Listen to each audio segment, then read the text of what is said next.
Assalamualaikum warahmatullahi wabarakatuh. Salam sejahtera.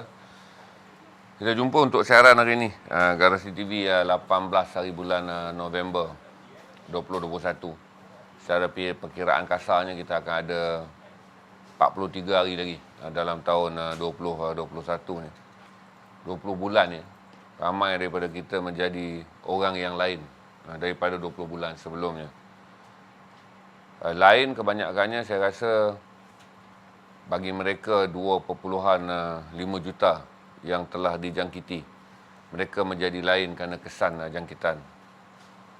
Bagi hampir 30,000 keluarga yang ahli keluarganya meninggal kerana COVID-19.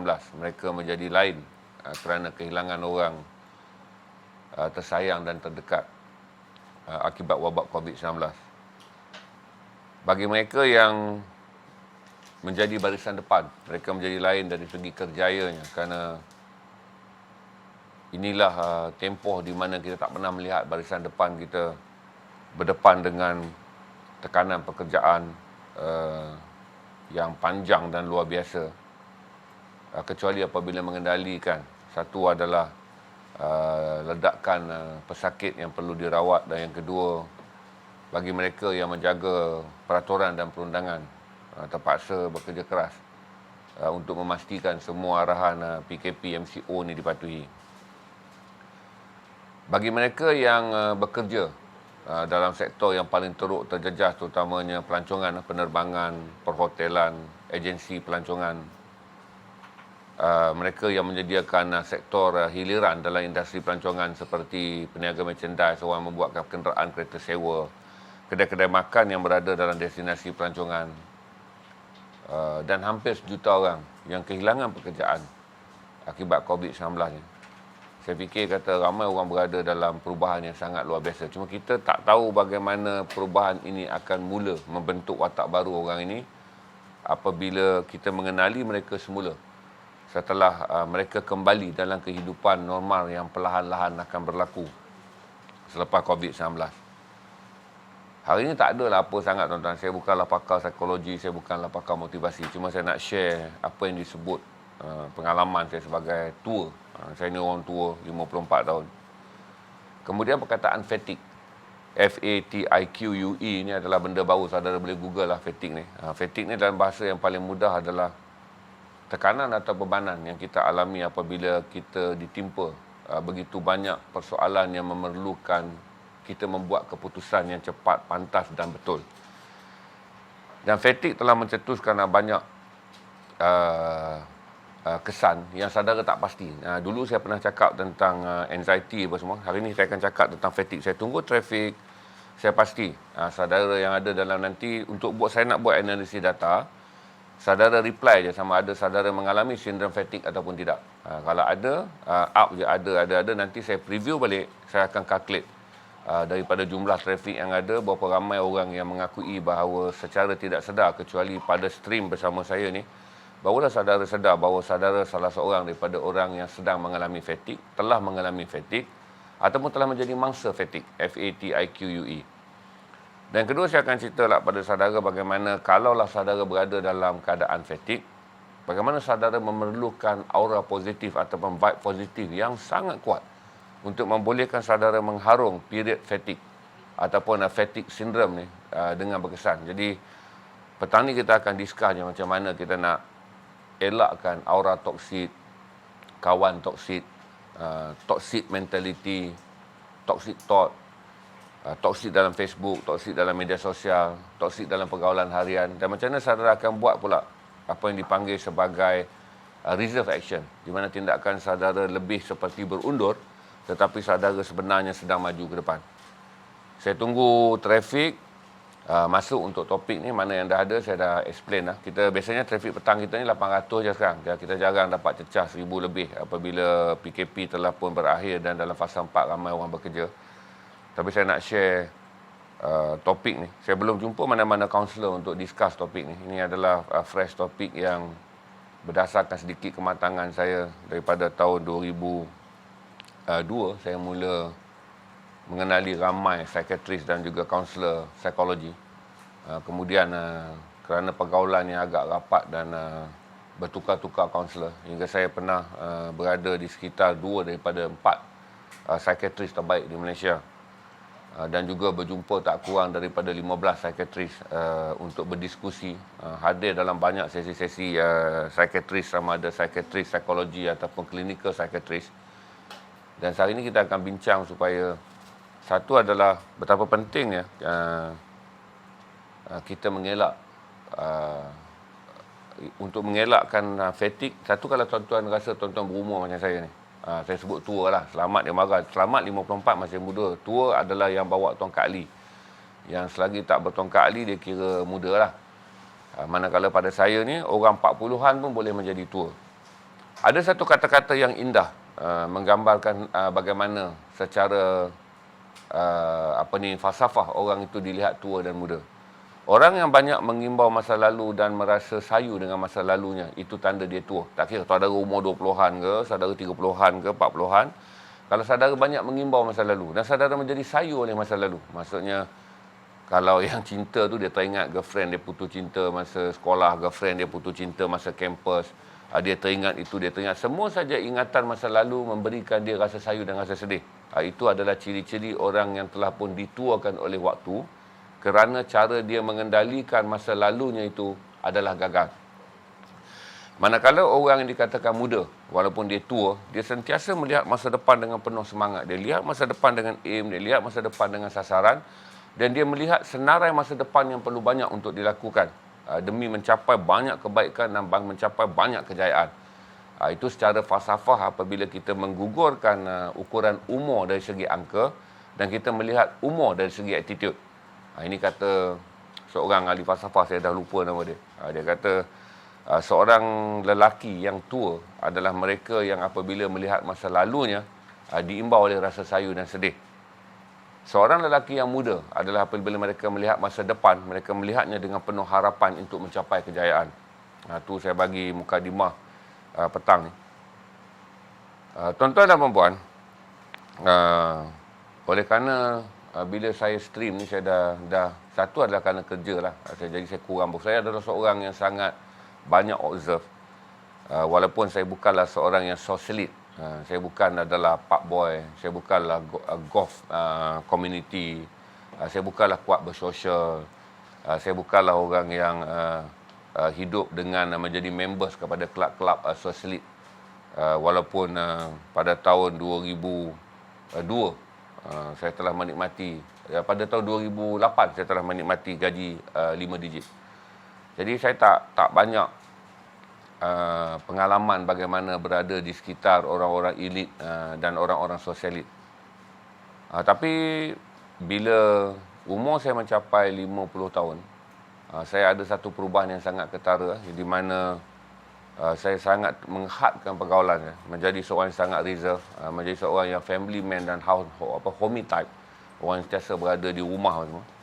Dan kemudian bila saya stream paling ketara 2 tahun ni lah, yang saya beritahu pada saudara, kawan-kawan baik saya WhatsApp pun saya mengelak, ada orang nak jumpa kawan baik, saya mula mengatakan bahawa saya ada itu, ada ini. Basically semua kawan-kawan baik telah tahu saya sedang melarikan diri. Ini adalah salah satu tanda tua.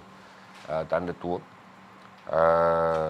Yang pada saya adalah satu langkah yang betul saya ambil apabila tua.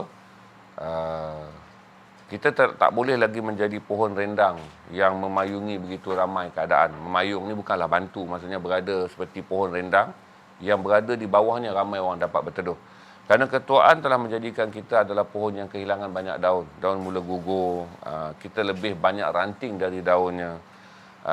Dahan lebih rampuh dan tak mampu menampung ranting. Pokok menjadi lebih tua dan akar tak banyak mencengkam di bumi. Ketuaan juga menjadikan kita rasa macam kalau sebulan ada 5 kawan baru pun dah terror. Tapi saya fikir, kata saya dalam tempoh saya, terutama saya stream, bermula pada garasi ni mula pada Julai, stream tu mula pada April. Berarti dalam tempoh 2 tahun, nak masuk 2 tahun ni, 1 tahun 8 bulan saya stream ni, saya tak fikir saya ada 30 kawan baru. Tak ada 30 kawan baru. Kawan baru dari segi kenal nama pun, shake hand kenal nama pun dah istilah kawan baru. Kawan rapat saya ingat saya tak dapat menjalin kurang daripada 5 kawan rapat dalam tempoh 20 tahun. Dan saya kehilangan ratus kawan-kawan rapat. Beratus-ratus kawan rapat. Saya tak ada di majlis-majlis yang menjadikan tempat saya dewasa. Maksudnya saya berada dalam satu majlis komuniti itu daripada saya berusia 22 tahun sampailah saya berusia 50 tahun. 28 tahun dalam komuniti itu, saya cut terus putus. Saya tidak terus berada dalam komuniti itu. Saya kehilangan banyak kawan-kawan yang kalaulah saya tak jumpa mereka sekurang-kurangnya 2 minggu sekali untuk minum kopi, saya rasa saya menjadi seorang yang bercakap pada tembok ataupun saya menjadi kehidupan saya seolah-olah dikelilingi tembok. Cut off gitu banyak hingga akhirnya saya menjadi seorang yang bercakap dengan diri sendiri ataupun saya lebih suka mendengar percakapan audio. Saya habis banyak masa mendengar konten-konten media sosial terutama daripada Gary TV. Saudara tahu Gary TV, GTV tu. Saya habis banyak mengulang-ulang benda yang sama untuk mendengar ucapan-ucapan Jack Ma yang dirakamkan di universiti-universiti terkemuka, terutama talk dia yang sangat terkenal di Universiti Harvard. Saya menghabiskan banyak masa hanya untuk mendengar dan selebihnya tu saya fikir saya sangat selesa. Bila saya live, saya kurang tidur selepas live.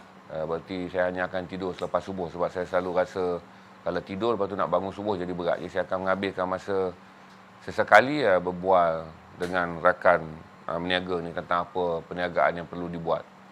Tapi banyak adalah saya menjadi sangat obses kepada Al Jazeera. Jadi saya boleh duduk depan Al Jazeera, kemudian solat subuh, tengok Al Jazeera baru tidur. Ini adalah satu perubahan yang saya fikir kata saya share dengan anda sebelum kita pergi kepada fatigue. Di mana saya fikir kata siapa yang mengalami kesan di mana bukan faktor umur.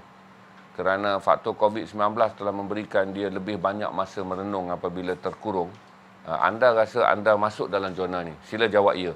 Di mana apabila anda rasa bukan faktor umur. Ini saya cerita faktor reserve. Siapa yang merasa kesan daripada COVID-19 menjadikan dia seorang yang lebih reserve. Berarti saudara mengambil banyak masa perenungan ketika saudara menyendiri kerana PKP. Saudara rasa saudara adalah orang yang lebih relevan menjadi diri untuk diri sendiri. Saudara menganggap kalau dulu saudara adalah 70% orang yang bergaul, 30% orang yang masa pada diri sendiri. Sekarang terbalik. Jadi saudara up je kata ya. Sebab saya akan tengok analisis tu nanti. Di mana bagaimana 18 bulan PKP telah mengubah saudara secara personality, di mana saudara merasa lebih yakin adalah menjadi seorang yang lebih berkualiti apabila saudara menghadkan pergaulan sosial dengan lebih banyak berinteraksi dengan diri saudara sendiri untuk berfikir, menelaah dan lebih merenung banyak perkara. Kalau saudara ada dalam kategori itu, sila up. Up tu dia kata up je lah, UP. Nanti saya count dekat situ. Sebab saya boleh lihat kesan daripada proses kita terkurung, bagaimana proses itu membantu saudara berkembang. Sebenarnya bukan tak berkembang. Apabila keyakinan diri saudara meningkat bahawa saudara merasa saudara menjadi lebih seorang yang prominent, berarti daya fikir saudara lebih tajam, kualiti berfikir saudara lebih baik, cara saudara merenung kehidupan menjadi lebih sukses. Saudara rasa saudara lebih muhibah. Saudara rasa saudara lebih tenang. Saudara rasa saudara lebih banyak boleh menumpukan untuk bergerak ke depan. Apabila saudara kehilangan persekitaran sosial. Apatah lagi, kalau sebut persekitaran sosial ni tuan-tuan, adalah sosial. Maksudnya minum teh, bercampur, bersosial, aktiviti. Janganlah saudara kata putus silaturahim. Itu bukan. Ini adalah saudara mengalami lingkungan sosial yang lebih kecil, tetapi saudara rasa manfaat pada diri saudara menjadi lebih besar. Up sekarang Okey. Settle lah. Saya harap video sampai ramai dah up. Amboi. Ramai betul up Semua up. Jangan up kosong tuan-tuan. Ni bukanlah up suruh selamat suara sedap ke tidak. Boleh up ni tak fikir je. Fikir tuan-tuan saudara up. Tapi saya rasa begitu. Saudara rasa. Kemudian pada masa yang sama, apabila saudara mula memilih untuk menjadi orang yang lebih personalize pada diri sendiri, saudara akan mula banyak berfikir. Kerana ruang yang dicuri untuk perbualan kosong ataupun perbualan yang saya fikir nonsense lah. It doesn't make sense. Di mana pergi kedai kopi, sembang, gebang, 90% mengata orang, 10% puji diri sendiri. Lepas tu saudara pergi lagi dekat satu tempat duduk, dia punya steam tu tuan-tuan sampai 4 gelas teh. Sebab 90% mengata orang, 10% dapat angkat diri sendiri. Saudara pergi lagi dekat satu tempat sosial, rasa seronok gila tuan-tuan, lepas balik kan, rasa hilang beban berkilo-kilo kerana telah mencipta dosa. 90% mengata orang, 10% bangga diri sendiri. Jadi kalau saudara rasa saudara telah meninggalkan kehidupan tu dan saudara terkurung, dengan mengambil impak PKP ni dengan mengatakan sebenarnya di mana hidup itu sebenarnya. Seperti saudara mula berfikir bahawa bagaimana hidup ini sangat fragile. Seorang lelaki yang saudara rasa mempunyai ketahanan diri yang sangat kuat, keupayaan kerja yang sangat luar biasa, bisnes yang sangat baik, daya komunikasi yang sangat relevan, tiba-tiba bersendiri pula menjadikan saudara seorang yang fragile. Saudara rasa, oh aku ni sebenarnya sangat rapuh. Walaupun aku ni pompang-pompang, sebab sebelum saudara beralih kepada period attitude yang baru ni kerana saudara memutuskan banyak rantaian pergaulan, saudara mula terasa pada satu masa saudara agak rapuh. Berarti keangkuhan, bukan rapuh yang lemah, keangkuhan, rasa ego, rasa besar diri, rasa life is simple. Saudara rasa apa saja yang datang saudara boleh hadapi. Kan saudara rasa saudara selamat asring. Maksudnya semua dalam kehidupan redang. Tiba-tiba saudara menjadi orang yang saudara rasa lebih banyak bermenung, rasa tawaduk bahawa hidup tidaklah mudah. Hidup tidak berada dalam pegangan saudara, tetapi saudara orang yang dipegang oleh hidup. Jadi ini akan menyebabkan saudara melalui satu period yang dipanggil fatigue, F-A-T-I-Q-U-E. Google saja terjemahan dia, fatigue ni. Kalau saudara rasa saudara memilih ruang, meninggalkan ruang bersosial kerana enggan berfikir hal-hal kedirian dan menikmati kehidupan bersosial kerana keseronokan. Saya bagi umpama je lah, 90% mengumpat. Tapi 90% pun, orang-orang kita apabila duduk di warung kopi, dia lebih banyak dosa daripada orang yang duduk depan meja anggur. Sebab orang minum arak ni 7 dosa besar, orang yang mengata dan fitnah saudara sendiri seperti memakan daging saudaranya. Sama je. Dari segi perbuatannya nampak minum teh tarik, yang seorang lagi minum arak dalam bar. Dosanya sama, sebab yang dalam teh tarik tu 40 orang dia mengata, sementara nak habis 2 gelas teh. Kalau dia tiba 4 gelas teh, 80 orang dia mengata. Kadang-kadang orang yang pergi mabuk ni pula dia tak mengata siapa. Tapi dia tetap tercela kerana telah melakukan 7 dosa besar. Jadi saya nak beritahu pada saudara, apabila saudara mula menyendiri dan saudara mengalami fatigue, iaitu saudara mengalami keletihan yang sangat luar biasa. Kerana banyak benda yang saudara fikirkan yang realistik. Maksudnya betul aku kena fikir dan dia menjadi kejutan untuk berfikir. Di mana apabila saudara mula berfikir tentang kerjaya, saudara katalah 100 juta orang yang kehilangan kerja ni. Yang 101 juta orang yang kehilangan kerja ni. Saudara rasa 50 adalah kawan baik saudara. Kalaulah saya katakan 400,000 lebih orang yang telah menutup perniagaan, 50 adalah kawan saudara. Jadi saudara mengalami banyak benda untuk saudara fikir. Walaupun saudara masih kekal berada di situ. Saudara orang yang PKP tak menjejaskan, ataupun saudara orang yang dijejaskan oleh PKP, datanglah fatigue. Di mana saudara terpaksa memikirkan banyak perkara dan waktu yang sama saudara terpaksa membuat banyak keputusan. Sebab dia ada dua jenis orang. Satu orang dia fikir je, keputusan tak ada. Satu orang dia fikir ada keputusan, tindakan tiada. Jadi kan saya kata, apa kata yang menjadikan 1994 saya dapat satu prinsip adalah bila saya mewawancara Datuk Paduka Marina Mahathir. Saya tanya dengan Datuk Paduka Marina Mahathir, apa yang Datuk Paduka impress tentang ayah Datuk Paduka sebagai orang biasa. Dia kata saya impress dengan ayah saya adalah kerana satu, dia orang yang melihat masalah, memikir jalan menyelesaikan masalah dan melaksanakan penyelesaiannya. Jadi dia kata Tun ni ada 3 je cara hidup Tun. Kenal pasti masalah. Bila berlaku apa-apa tu, apa itu masalah yang sebenar. Bila Tun fikir tu, terus dia cari apa penyelesaiannya. Jumpa tu dia tak tangguh, terus selesaikan. Jadi dia kata doktor dia selalu fikir tu. Kenal pasti penyakit-pesakit. Lepas kenal pasti penyakit-penyakit, tengok apa yang perlu dibuat untuk merawat pesakit tersebut. Lepas tu terus operate ke, bagi ubat ke. Itu teknik doktor berfikir yang dia kata kemudian mempengaruhi diri dia. Menjadikan golongan-golongan ini disebut sebagai pragmatik, iaitu orang yang apabila dia berfikir, Dia melihat masalah sebagai objektif. Masalah ni kena tengok objektif. Jangan semua salah orang. Kalau semua salah orang, tak boleh. Aku meniaga tak laku sebab garasi lah. Jual barang murah. Aku meniaga barang apa ni terpaksa murah. Sebab garasi lah. Ramai orang pergi kat garasi, tak ada orang datang kat aku. Semua salah orang. Kan? Jadi, kalau saudara rasa saudara berada dalam period tu, susah saya nak bercakap. Tapi saya fikir kata saudara orang yang dapat mengatakan bahawa the mistake datang daripada diri saudara. Maksudnya bila kita nak pergi objektif ni, kena semua benda datang pada kita dah, baru kita boleh bertindak. Kalau kita salahkan orang, kita nak kena pergi pindah orang pula. Kita kata orang tu kerana jiran kita selalu membunyikan loceng pada waktu pagi, bangunkan dia tidur, kualiti tidur kita terjejas. Jadi kita tak boleh pergi pada jiran kita supaya dia mematikan locengnya. Kita kena memindahkan tempat tidur kita supaya jauh daripada bunyi loceng jiran kita. Itu dipanggil orang pragmatik. Dia kena pasti masalah. Tidur aku terganggu kerana loceng pukul 5 pagi, menjagakan aku dan aku suka tidur kembali. Kalau kita pergi nak ubah jiran, payah. Jadi kita ubah tempat tidur kita. Untuk membuat teman kita buat apa-apa saja untuk menutup ruang supaya bunyi tak masuk. Okay? Yang kedua, setelah kita jumpa benda tu, kita buat. Tindakan diambil untuk menghilangkan kesan gangguan tidur tu. Dan yang ketiga, apabila kita mendapat tidur yang cukup, matlamatnya adalah untuk bekerja kuat. Kita terus bekerja dengan lebih kuat kerana kualiti tidur kita telah pun dapat diperbaiki. Ini saya cerita bagaimana orang pragmatik berfikir. Tetapi saudara rasa, dalam tempoh kita digugat oleh COVID-19, kita terpaksa memikirkan banyak benda. Kerana satu adalah apabila saudara merenung diri saudara, saudara menjadi orang yang lebih bertanggungjawab. Berarti terperangkap dalam rumah menyebabkan saudara orang yang lebih memikirkan tentang keluarga. Saudara menjadi lebih kenal pada isteri saudara.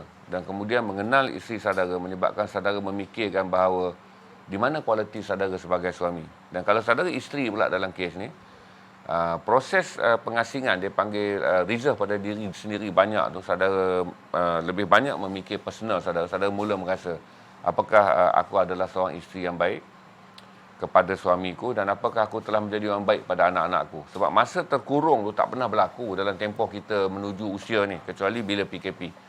Jadi bila saudara mula berfikir tentang benda tu, saudara mula rasa ada terlalu banyak benda yang saudara kena fikir dan kemudian saudara menjadi letih kerana saudara tidak dapat menjawabnya. Dia panggil berfikir, kemudian saudara menjadi letih kerana tidak dapat menjawabnya. Tetapi jawapan perlu dibuat. Jawapan perlu dibuat. Sebagai tahu pada saudara bahawa apabila saudara melihat banyak orang kehilangan kerja, saudara terpaksa jumpa anak saudara untuk bercakap dengan dia. Tindakan mesti diambil untuk memberitahu pada anak saudara bahawa kerja dengan bagus, tingkatkan kualiti pekerjaan, pastikan pada waktu yang sukar ini ketika syarikat mungkin akan mengurangkan pekerja. Kerjalah dengan menunjukkan anda bertanggungjawab kepada syarikat, bukan anda bertanggungjawab pada gaji yang dibayar oleh syarikat. Bekerjalah dengan menunjukkan bahawa anda ingin syarikat kekal ada ketika serangan ekonomi ni dan saudara ingin menjadi sebahagian kepada tentera syarikat. Jadi saudara kena nasihat anak saudara. Sebab kesedaran telah datang pada diri saudara betapa hidup ini fragile. Kerjaya orang yang 20 tahun sangat sukses dalam tempoh 18 bulan. Dia berada dalam ambang sama ada in or out. Seorang yang telah mencapai perniagaan yang sangat luar biasa dalam tempoh 20 tahun.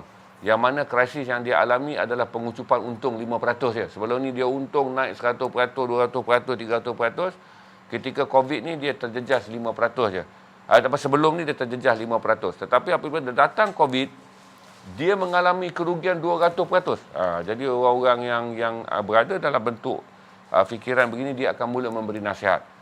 Supaya semua orang yang berada dalam keadaan berniaga ni, maksudnya selagi kamu ada perniagaan, ada pelanggan, jagalah pelanggan kamu. Bahawa seorang pelanggan yang membeli RM5 adalah sama kualitinya dengan pelanggan yang membeli RM100. Kerana dua pelanggan RM100 yang saudara dewa-dewakan tu, dia dah tidak membeli kerana dia kehilangan daya beli. Maka saudara terpaksa menambah usaha. Dulu kita jaga yang RM100 ni. Encik, Tuan, Datuk, Abe, tapi yang dua ni dia tak boleh membeli. Sebab orang yang semakin besar kocek pendapatannya adalah orang yang paling cepat lumpuh apabila COVID datang. Dan orang yang beli RM5 ni, esok aku post lah. RM5 je kot. Lepas tu, atau angkat lagi. Kau kalau nak cepat, belilah 5 sekali, RM20. Senanglah aku post. Kau ambil satu-satu, aku kena tunggu. maka saudara pun bertukar dengan menganggap bahawa perniagaan yang masih kekal pada saudara ni adalah orang RM5 sebab saudara ada 200 orang yang membeli RM5. Jadi fikiran saudara dah berubah ni. Dulu bro 100, bro 200, dia panggil apa? VIP client, VVIP client. Yang RM5 ni common client. Tapi sekarang yang RM5 bertahan daya belinya, dia telah menjadi triple IP, triple V, VVVVIP. Sebab kitaran perniagaan saudara sekarang mula bergantung kepada orang yang membeli RM5. Saudara datang lagi fatigue, macam mana nak manage pula VVIP ni kepada 100 pelanggan yang masih lagi bertahan menjadi pelanggan saudara dan mempertahankan perniagaan saudara. Manakala orang yang membeli dengan mata ratus-ratus atau riban-riban telah terkeluar daripada radius dan tidak lagi menjadi senarai pembeli saudara. Maka datang lagi fatigue. Iaitu beban di mana dulu call 5 orang je untuk jaga sustainable kerana 5 orang ni telah menyumbang ratus-ratus atau riban-riban perniagaan saudara. Hari ini saudara terpaksa menjadi orang yang menjaga 100-200 orang VVIP. Yang sebelum ni saudara anggap kata 20 ni hilang baru hilang 100. Orang tu seorang je, 300. Jadi ini telah memberi banyak pengajaran kepada saudara mengenai perniagaan. Apa yang disebut sebagai fatigue syndrome ni, di mana saudara terperangkap dalam fikiran-fikiran baru yang menyebabkan saudara terpaksa merubah rutin, di mana dalam sejarah manusia tidak pernah berada dalam prinsip tersebut. Sebagai contoh, saya beritahu kepada saudara lah kan. Kalau dulu saudara adalah seorang regular dekat satu kedai, sekali masuk spend 500 bagi kedai yang biar klien biasa-biasa masuk RM50. Saudara bayangkanlah kan saudara di VVIP bagaimana. Tapi sekarang saudara dah hilang. Dan bagaimana orang yang beratus-ratus yang membeli bawah RM50 telah menjadi VVIP kepada kedai tersebut untuk sustainable perniagaan. Maka dia telah menimbulkan fatigue. Berarti begitu juga saudara pula. Bila saudara saya kata tadi kan, hal-hal yang saudara anggap remeh. Saudara anggap hal-hal ni remeh, iaitu bercakap mengenai kerjaya pada anak-anak, bercakap mengenai bagaimana menjadi warga kerja yang luar biasa, bercakap pada anak-anak bagaimana menjadi sebagai warga negara yang waktu sekarang ni berada bersama dengan negara waktu dia susah. Tuan-tuan, ini bukan berada bersama dengan parti politik. Ini bukan. Ini bersama dengan negara. Ketika negara susah, kena ambil faham. Fatigue ni telah meletihkan saudara dan saudara mula sedar bahawa saudara mengalami keletihan kerana tidak pernah saudara melalui satu period kehidupan dalam 2 tahun, saudara macam ambil SPM 10 kali ataupun ambil final exam semester 10 kali. Dia sangat meletihkan. Siapa yang mengalami fatigue up sekarang? Di mana saudara rasa, ya betul, saya berada dalam keadaan fatigue. Iaitu beban kerana saya perlu membuat banyak keputusan dan period ni saya tak pernah lalu. Di mana, bukan saya, tuan-tuan lah. Tuan-tuan saya tak pernah lalu lah, Cik Jana, saya tak pernah lalu lah dalam period di mana saya menjadi orang yang kena buat banyak keputusan tentang anak, tentang diri sendiri. Kalau saudara pula kena bercakap kepada rakan sekerja, bercakap pada saudara mara, benda-benda yang saudara rasa dalam tempoh sebelum selama hayat hidup saudara ni, saudara tak pernah lalu period tu. Bagi orang yang berniaga pula tu, dia macam saya kata tadi, anda tak pernah melalui dengan beranggapan bahawa, ya Allah, ya Tuhanku, bahawa hari ni aku nampak 100 orang yang membeli RM5 kepadaku, kemuliaannya sama seperti orang yang membeli seorang yang telah memberi RM1,000 sebagai pelanggan tu. Ini saya tunjuk. Jadi fatigue ni telah meletakkan saudara dalam keadaan letih kerana menerima kebenaran. Ingat yang letih tentang penyesalan tu, saya tak apalah menangis malam lah tu, nak bawa pick up macam mana. Letih kerana kata selamat kan, dibungkus dosa-dosa malam tu. Ikut je kata selamat. Dibungkus dosa-dosa malam, bangun semayang tahajud, semayang taubat. Tapi yang pragmatik. Saudara mula rasa dia telah merubah saudara. Siapa kata dia mengalami fatigue up? Ya. Boleh up daripada sekarang sebab saya akan kalih kepada admin. Kalau admin kata seorang je, berarti topik tak kita bincang lah. Apa kita nak bincang topik yang ada relevan dengan seorang je. Siapa yang mula mengalami fatigue tu, sila up sekarang. Saya minum air sekejap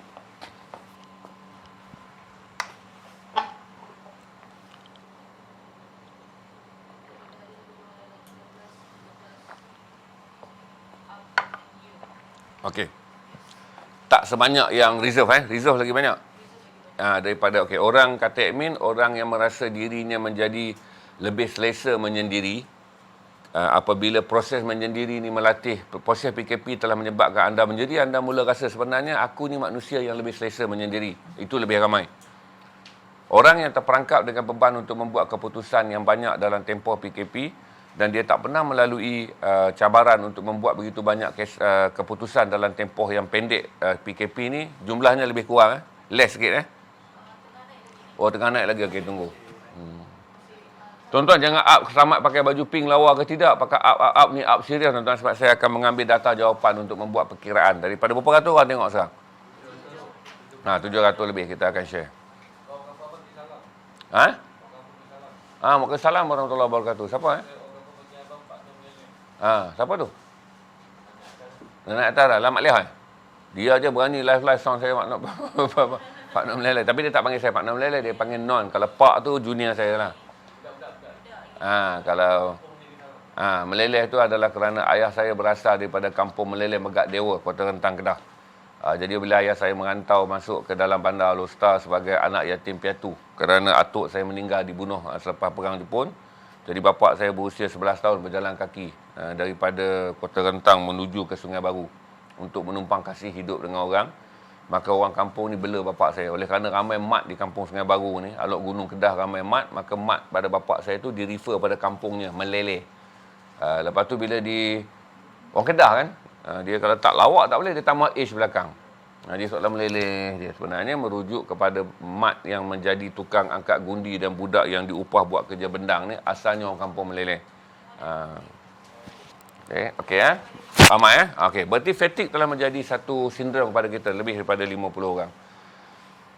Bagaimana saudara nak mengendalikan pula aura ni? Sekarang ni ramailah orang yang berada dalam sindrom fatigue. Berarti saudara sedang mengalami keletihan di mana saudara terpaksa banyak berfikir dan saudara rasa terkejut kerana selama, katalah saudara berumur 40 tahun, daripada mula hidup berdikari masuk 18 tahun tu sampailah umur saudara 40 tahun, selama 22 tahun. Kalau saudara umur 30 tahun, selama 12 tahun. Kalau saudara 50 tahun macam saya ni, 32 tahun. Kita tak pernah mengalami satu period di mana setiap hari begitu banyak benda yang kita kena fikir dan kita kena putuskan. Sebahagian orang, dia jam, tak boleh nak fikir. Fatigue.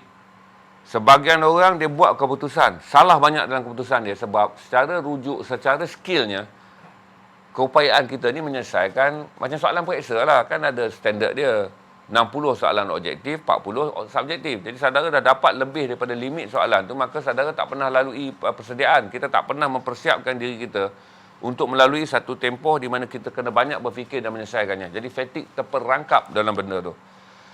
Dan menjadi lebih buruk lagi apabila saudara reserve, iaitu kurang berjumpa dengan orang, yang kemudian kalau saudara jumpa dengan orang pun, saudara rasa orang tu tak relevan untuk membantu masalah saudara.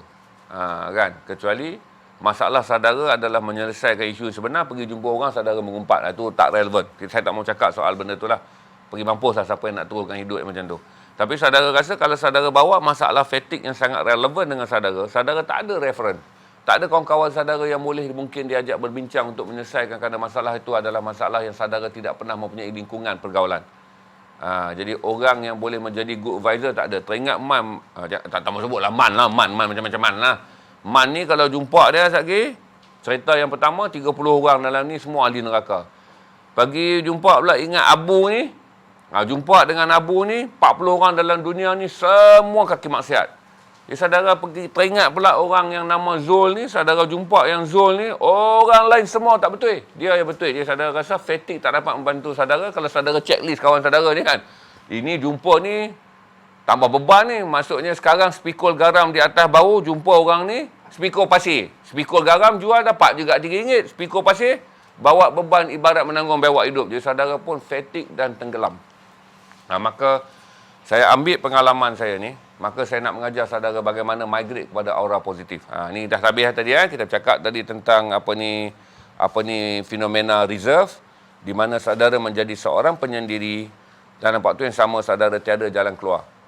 Jadi saudara menjadi orang yang fatigue kerana penyendirian telah menyebabkan saudara terpaksa berfikir banyak perkara yang sebelum ni tidak salah sebesar itu bebannya. Kemudian saudara nak merujuk pula pada pengalaman yang sebelum ni, iaitu menyelesaikan masalah dengan bergebang dengan kawan-kawan. List saudara kawan-kawan ni kalau saudara pergi jumpa, bukan fatigue, saudara terus jadi matik. M-A-T-I-K. Dua mati tu, mati terus lah. Balik jadi bangkai terus. Sebab list yang kawan saudara ada ni tidak menjawab bahagian segmen saya yang akhir, iaitu aura positif. Sebab tu saya bagi pada saudara, sebahagian daripada orang, dia mungkin mendengar ceramah agama, walkable. Macam saya, walkable lah kalau mendengar Hasan Bassalamah. Sebab Saya seorang yang suka mendengar penjelasan dalam mood yang very low tone, tonetic, sebab saya rasa lebih selesa begitu. Berarti setengah orang dia suka dengar joke. Bila dengar joke, saudara pergi pada ustaz-ustaz yang saudara rasa, saya tak compare, tak condemn. Semua orang mempunyai perbezaan. Jadi sebahagian dia mendengar motivasi daripada ceramah agama kerana masa kita berkomunikasi. Sebab saya nak beritahu pada saudara, reserve, fatigue, saudara kena masuk input tau, jangan output. Jangan buat kerja macam saya ni. Kalau saya tengah fatigue, betul nasihatkan orang pula. Saudara akan beri nasihat yang salah. Sebab saudara berada dalam keadaan pressure, macam mana nak nasihat orang? Orang datang, Dolah, aku dah hilang kerja dah ni. Jumpa saya lah, Zainal, aku dah hilang kerja dah ni, tak ada kerja. Tapi adalah orang tu bagi aku kerja, gaji RM30. Gila kau nak kerja dengan Yahudi RM30. Tak payah kerja, biar tak makan daripada kerja dengan Yahudi. Jadi orang yang berada dalam fatigue ni, kalau saudara bagi nasihat, salah. Padahal kita kata, ambil lah dulu RM30, dapat beli beras dekat anak kau, sekurang-kurangnya dapatlah makan minum, kau tak payah fikir tentang kereta, tentang rumah nanti kau atasi. Kalau saudara jumpa orang salah, dia kata biar tak makan daripada kerja dengan Yahudi. Itu manalah betulnya. Betul. Jadi saudara rasa bila kita berada dalam fatigue, kita tak boleh memberi output. Kerana sistem kita dah jam. Di mana masalah sendiri pun kita tak boleh selesai. Kita terperangkap oleh persoalan-persoalan yang berada dalam fikiran kita. Pada waktu yang sama kita rasa kita tak boleh memberi nasihat atau tak boleh bagi advice pada orang. Waktu ni lah saya rasa yang dipanggil teori kosongkan air dan isikan cawan dengan air yang baru. Berarti segala yang saudara rasa saudara palatau pandai lah, saudara war and fu lah, dia kena buang lah. Saya ni bak hidup ni Bang, yang panggil saya tadi tu war and fu jangan lupa kot. Saya ni kalau bak hidup Bang, main lah apa cabaran pun selesai.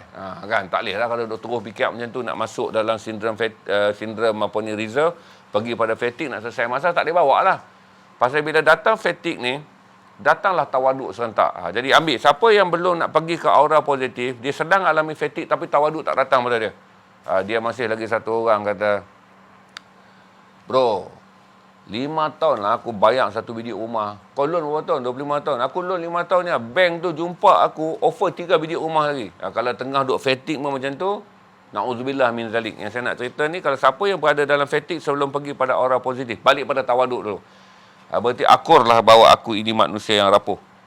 Seperti kata lagu Opik Rapuh tu. Saya satu-satu yang saya suka lagu Opik Rapuh tu saya dengar sekarang ni adalah kerana dia betul. Dia membantu kita mendapat sifat tawaduk yang lebih. Dia kosongkan gelas lah. Maksudnya kebolehan diri saudara, saudara yang segala, saudara yang terror, saudara yang terror lah semua benda dulu. Fatigue telah memberi satu pengajaran. Rupanya kita tak terror. Kerana kita sedang terperangkap walaupun 20 tahun berniaga, kita terperangkap dengan bagaimana nak keluarkan diri kita dalam perniagaan ni. 20 tahun kita adalah seorang pekerja mahir.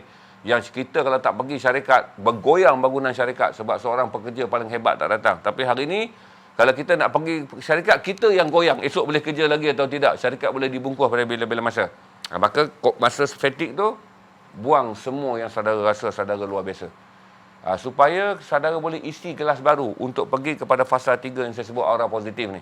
Jadi kalau saudara tak boleh move tau. Yang tadi saya bagi tahu reserve dah ramai kan. Kalau yang saudara tak alami reserve, teruskan kehidupan saudara serang. Habiskanlah masa di meja kopi, di meja mana. Mengatur orang tidak ada yang lebih seronok. Sebab teh tarik sebenarnya menjadi seronok bukan kerana kedai tu sedap buat teh. Teh tarik menjadi seronok adalah waktu ada dekat teh tarik mengatur orang. Itu je rahsia kenapa orang suka mengetih dan ramai orang suka mengopi. Okey?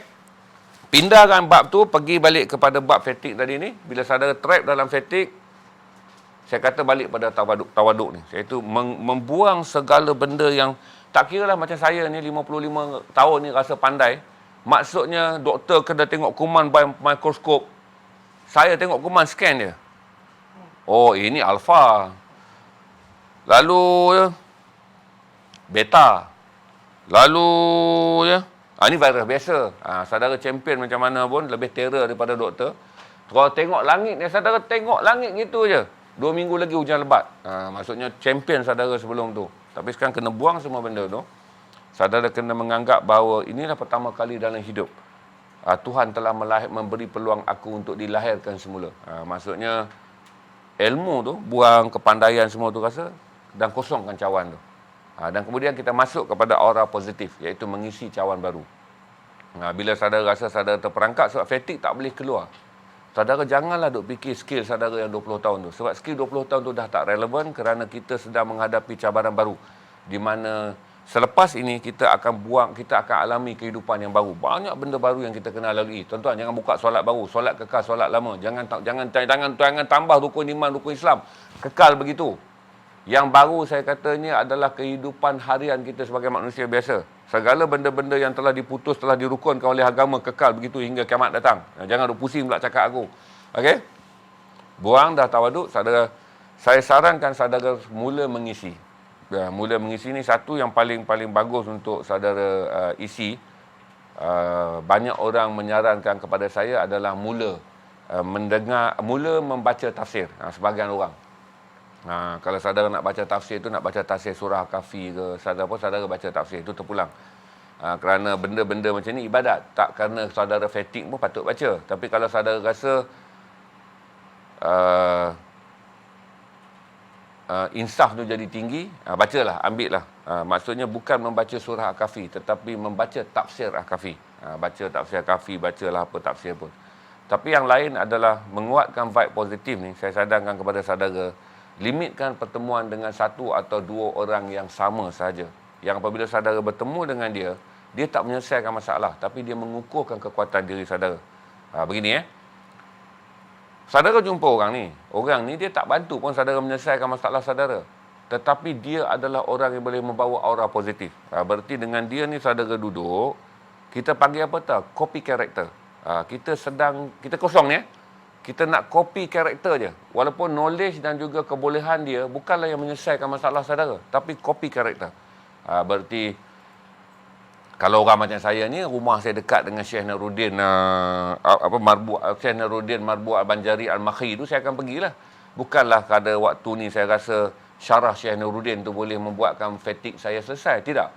Saya akan pergi kerana ketenangan, ketabahan, cara dia sabar, cara dia mengendalikan kebencian, fitnah apa tu sangat tenang. Ataupun saya rasa kalau saya berjiran dengan Habib Ali Zainal Abidin, saya akan pergilah. Habib Ali lagi lah. Hingga dalam dunia dia rasa dia tidak memiliki musuh. Dalam dunia dia, orang yang memusuhi dia pun akan dirindu seperti seorang sahabat yang paling baik. Ni orang yang tinggi-tinggi, orang yang masih hidup, makam dia tinggi. Kalau orang-orang yang saya cerita ni, yang pernah saya jumpa, macam saya kata Habib Ali Zainal Abidin ni, tahap dia ni pun dinamakan seorang musuh kepada dia, maka diraikan. Walaupun dia tahu, tapi kita terkejut.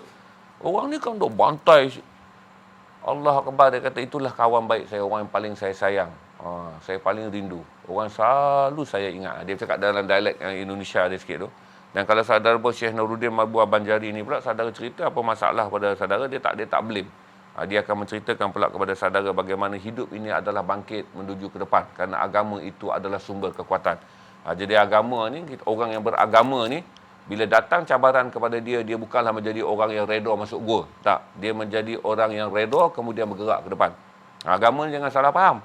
Kerana mengaji kononnya tasawuf, masuk gua, tak jumpa orang, sembunyi, tak keluar kerja, tak keluar apa, baca Quran. Kalau datanglah saat aku tabah kepada Allah, aku berserah pada Allah, datanglah beras kepada pintu rumah aku. Mau tak datang, bendera putih dipasangnya. Datanglah beras tu, orang tahu dia susah. Dia kata beras tu datang kerana redanya. Tak. Kalau bergaul dengan orang macam Syekh Nuruddin ni, dia akan memberi gambaran kepada kita bahawa cabaran itu menjadikan kita lebih kuat. Kalau semalam kita melangkah secara biasa sekali untuk keluar rumah bertarung untuk membuktikan seorang yang menjadi orang yang menjadikan Allah sebagai kekasihnya, dia tidak akan sekali tunduk dengan cabaran yang telah diberikan oleh kasihnya. Itu jenis orang, dia saudara pilih. Dan jumpalah orang ni saja sebab saudara kena cut off semua vibe negatif ni. Sebab orang fatigue, kalau pergi jumpa vibe negatif, perumpamaan samalah seperti dia menelan madu yang beracun di dalam gelas yang paling manis. Berarti saudara jumpa lagi orang negatif ni, tak kira lah yang saya sebut nama tadi, Man ke, Zul ke, Mat ke, Abu ke, Zainal ke, yang asal jumpa je, datanglah keracunan fikiran. Saudara akan rosak. Kerana bila gelas itu kosong, saudara tak boleh masukkan dia dengan influencer racun. Maka saudara saya kata tadi kan, fatigue. Kalau saudara rasa malam ni saudara esok lusa dah boleh buang segala kebongkakan saudara dengan mengatakan saudara orang pandai. Kerana apabila datang fatigue itu terperangkap dengan banyak persoalan, tetapi persoalan tak dapat diselesaikan, maka akurlah bahawa pandai yang 20 tahun dulu telah pun menjadi bodoh pada hari ini. Okey? Maka pergilah kepada vibe dan aura positif. Jadi saudara senaraikan pada saudara sekarang list satu dua orang je saudara akan jumpa selalu. Kerana apabila saudara berjumpa dengan mereka, maka saudara menjumpa satu panduan cermin bahawa sepatutnya aku menjadi seperti dia daripada teknik berfikir. Itu yang saya kata pada saudara kenapa saya selalu ziarah Zolo ni. Zolo ni dengan saya ni minum teh tak pernah. Dia ni dengan saya ni serempak di kedai makan sekali. Dia bawa mak dia pergi makan, saya bawa kawan-kawan saya pergi makan. Selebihnya semua adalah berbual dalam kedai dia. Tetapi setiap kali saya mengalami satu hari, saya rasa bateri saya kena recharge, saya akan berlari ke kedai dia. Sebab tu bila saya berlari ke kedai dia, saya akan berbual dengan dia. Berbual dengan dia 15 minit, 30 minit, saya akan bayar dengan satu set pakaian yang saya beli. Itu tanda sebab tu kalau dia adalah a good counselor. Satu, dia adalah he's a businessman. Dia lama dalam industri meniaga ni. Tapi saya pergi dengan dia, saya tak tanya tip meniaga. Sebab dia adalah walk-in, dia adalah king of walk-in businessman. Orang yang bisnes kedai apa, orang datang ke saya, baru belajar meniaga stream. Tapi daripada dia, saya akan belajar banyak benda. How this man, dia berdiri very tough. Dia tak ada masa nak kata orang. Satu perkara yang paling saya kata, Zolo ni kalau masuk Islam ni, level Syekh Nuruddin lah. Pasal mengata orang tak pernah. Pergi jumpa dia ni, dia hanya sentiasa akan bercakap tentang how we want to run our business, perniagaan, cabaran kita meniaga hari ni, how to make people, dia how to understand when people changing from a Levi phenomena to Japanese jeans. Game plan dia very different bro. Dia akan cakap dengan saya. Pasal dia meniaga daripada zaman jual Levi, sekarang dia convert kepada perniagaan barangan Jepun. Jadi saya jumpa dengan dia. Sebab tu kenapa saudara selalu lihat saya sangat mengutamakan masa mengunjungi kedai dia. Bukan kerana dia jual momotaro, bukan kerana dia jual sugarcane. Dia adalah bapa segala momotaro, bapa segala sugarcane, bapa segala ebisu apabila dia bercakap tentang vibe positif. Kerana dia seorang yang sangat sentiasa bersemangat, dia sentiasa sangat proaktif. Saya akan pergi dengan memberitahu kata kalau saya nak berniaga dan this guy ada rekod. Dia standing here more than 30 years. Dia telah berdiri di sini selama 30 tahun dan his success. Dia seorang yang sangat sukses. Jadi saya tahulah, oh rupanya begini karakter kita kena ada kalau kita nak stand strong. Before, during and after challenge datang pada kita. Sebab saya jumpa dia, sebab saya mula menjadi pelanggan dia pada tahun 2004 dengan membeli sehelai baju Bob Marley made in Mexico. Saya jadi pelanggan dia dan membeli satu Zippo. Kemudian saya kekal menjadi pelanggan dia sampailah minggu lepas. Saya jadi pelanggan dia. Kerana saya bukanlah kerana barang yang saya beli. Kerana nilai orang yang saya temui. The good values dia tu mengajar saya banyak benda. Tambah sekarang ni pula kan saya merangkak-rangkak bertatih-tatih meniaga. Saya perlu mencari guru. Dan mencari guru yang faham tentang perniagaan ni, kena pergi cari dia lah sebab dia orang yang meniaga. Tapi nak buka kelas tutorial tak boleh lah. Takkan nak bukanya papan putih je saya mendengar tanda terima kasih. Nak keluar, saya beli barang. Dan saya selalunya menganggap 30 minit dengan dia tu akan membuatkan saya balik, saya proses. Saya akan mendapat 7 atau 8 panduan. Yang biasanya saya kata, okay, this is untuk saya bekalkan pada ni. Saya guna panduan 2 minggu, rasanya habis dah ilmu tu, gelas balik kosong. Sebab saya ni sentiasa rasa bodoh berniaga. Tak reti apa satu, saya memang tak reti pun. Sebab tu banyak page-page duk kutuk saya. War jadi-jadian, fu jadi-jadian. Ya betul. Tapi saya isi kosong, betul ada benda baru pula saya akan pergi lagi berguru dengan dia. Diisi pada saya. Jadi saya akan sentiasa jumpa dia. Berarti sebab tu saya memuliakan penemuan saya dengan dia sebagai ziarah. Iaitu mengunjungi. Kan ziarah ni bukan pergi melepak. Saya kalau jumpa dia ziarah. Ziarah ni berarti mengunjungi seorang rakan yang baik. Di atas tuntutan yang baik. Untuk mencapai niat yang baik. Saya menjadi pembeli dia, dia menjadi penjual kepada saya, tetapi di antara urus niaga itu datanglah nasihat-nasihat yang baik yang sangat berguna pada saya. Jadi itu je hari ini saya stream pada saudara, benda yang sangat basic, saudara boleh amal pada bila-bila masa. Mana yang buruk saudara tinggalkan pada bila-bila masa.